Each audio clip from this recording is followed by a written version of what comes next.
കൊച്ചി തീരത്ത് MSC Elsa 3 മുങ്ങിയ സംഭവത്തിൽ കേന്ദ്ര സർക്കാർ ഇടപെടുന്നു. എണ്ണച്ചോർച്ച നീക്കണമെന്നാവശ്യപ്പെട്ട് MSC കമ്പനിക്ക് കേന്ദ്ര സർക്കാർ നോട്ടീസ് നൽകി. അന്ത്യശാസനത്തിന്റെ രൂപത്തിലാണ് ഈ നോട്ടീസ് കമ്പനിക്ക് നൽകിയിരിക്കുന്നത്. ഷബീദ് റാവുത്തർ വിവരങ്ങളുമായി തിരുവനന്തപുരം നിന്ന് ചേരുന്നു. ഷബീദ്, വിശദാംശങ്ങൾ.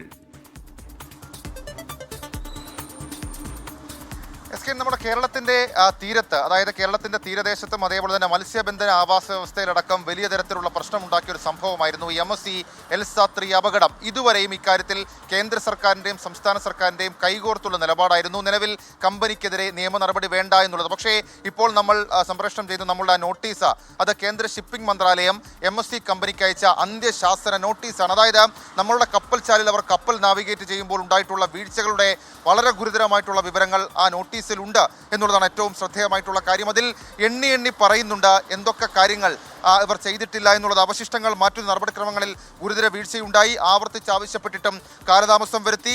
ഇതടക്കമുള്ള കാര്യങ്ങൾ ചൂണ്ടിക്കാണിച്ചുകൊണ്ടാണ് MSC കമ്പനിക്ക് കേന്ദ്ര ഷിപ്പിംഗ് മന്ത്രാലയം അല്ലെങ്കിൽ DG ഷിപ്പിംഗ് ഇതുമായി ബന്ധപ്പെട്ടൊരു നോട്ടീസ് അയച്ചിരിക്കുന്നത്. ഈ കപ്പൽ അപകടം ഉണ്ടാകുന്നത് മെയ് 24-നാണ്. തൊട്ടടുത്ത മണിക്കൂറുകളിൽ തന്നെ രക്ഷാപ്രവർത്തനവും അതേപോലെ തന്നെ മറ്റ് ഷിപ്പുകളും ക്ലയൻറ്റ് ഷിപ്പ് അടക്കമുള്ള കാര്യങ്ങൾ എത്തിച്ചുകൊണ്ട് അതിനെ രക്ഷാപ്രവർത്തനം ആരംഭിക്കണമായിരുന്നു. പക്ഷേ അതുണ്ടായില്ല എന്നുള്ളതാണ് ആദ്യത്തെ വീഴ്ച. ഇനി രണ്ടാമത്തെ വീഴ്ചയാകട്ടെ ഏതാണ്ട് ജൂൺ 1 മാത്രമാണ് ടഗ് ബോട്ടുകളടക്കം കമ്പനിക്ക് ഈ അപകടമുണ്ടായ MSC എൽസ 3 മുങ്ങിയ സംഭവ സ്ഥലത്തേക്ക് എത്തിക്കാൻ കഴിഞ്ഞത്. അതിനുശേഷം മാത്രമാണ് ആ രീതിയിലുള്ള പ്രവർത്തനങ്ങൾ തുടങ്ങിയതെന്നുള്ള കാര്യം പറയുന്നുണ്ട്. മൂന്നാമത്തേത് എണ്ണച്ചോർച്ച സംബന്ധിച്ചിട്ടുള്ള കാര്യങ്ങളാണ്.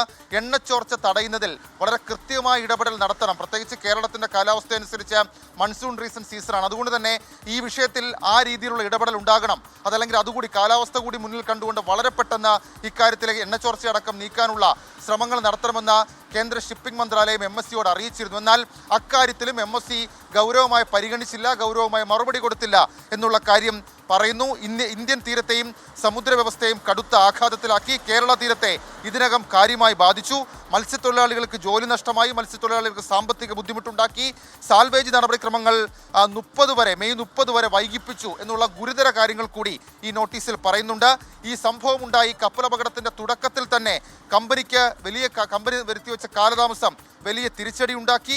എണ്ണച്ചോർച്ച നീക്കുന്നത് ഇനിയും തുടങ്ങിയിട്ടില്ല. 48 മണിക്കൂറിൽ എണ്ണച്ചോർച്ച നീക്കുന്നതിനുള്ള നടപടി തുടങ്ങണമെന്നുള്ള കർശന നിർദ്ദേശം അതും കേന്ദ്ര സർക്കാർ MSC കമ്പനിക്ക് നൽകിയിട്ടുണ്ട്. അല്ലെങ്കിൽ ഇന്ത്യൻ നിയമപ്രകാരം, പ്രത്യേകിച്ച് BNS ആക്ട് പ്രകാരവും അതേപോലെ തന്നെ ദുരന്ത നിവാരണ വകുപ്പുകൾ പ്രകാരവും കർശന നടപടി സ്വീകരിക്കും എന്നുള്ള മുന്നറിയിപ്പാണ് ഈ നോട്ടീസിലുള്ളത്. ഏതായാലും കേന്ദ്ര സർക്കാർ അടക്കം ഈ വിഷയത്തിൽ നേരത്തെ രാഷ്ട്രീയമായി ഞാൻ മുൻപ് സൂചിപ്പിച്ചതുപോലെ തന്നെ ഈ അദാനിയുടെ പാർട്ട്ണർഷിപ്പുള്ള കമ്പനിയാണ് MSC, അല്ലെങ്കിൽ അദാനിയുമായി ബിസിനസ് പാർട്ട്ണർഷിപ്പുള്ള കമ്പനിയാണ് MSCയുടെ ഉടമ എന്നടക്കമുള്ള കാര്യങ്ങൾ വലിയ രാഷ്ട്രീയ വിവാദമായി പ്രതിപക്ഷം ഉയർത്തിയിരുന്നു. ഈ സാഹചര്യത്തിൽ കൂടിയാണ് സംസ്ഥാന സർക്കാരിൻ്റെ ഭാഗത്ത് നിന്ന് ഇന്നലെ കേസും കേന്ദ്ര സർക്കാരിൻ്റെ ഭാഗത്ത് നിന്ന് MSC കമ്പനിക്ക്, മെഡിറ്ററേനിയൻ ഷിപ്പിംഗ് കമ്പനിക്ക് ഒരു നോട്ടീസും അവരുടെ കൃത്യവിലോപവും അതേപോലെ തന്നെ അവരുടെ വീഴ്ചയും അവരിനി സ്വീകരിക്കേണ്ട അടിയന്തര നടപടികളും ചൂണ്ടിക്കാണിച്ചുകൊണ്ട് ഒരു അന്ത്യശാസ്ത്ര നോട്ടീസ് നൽകിയിട്ടുള്ളത്.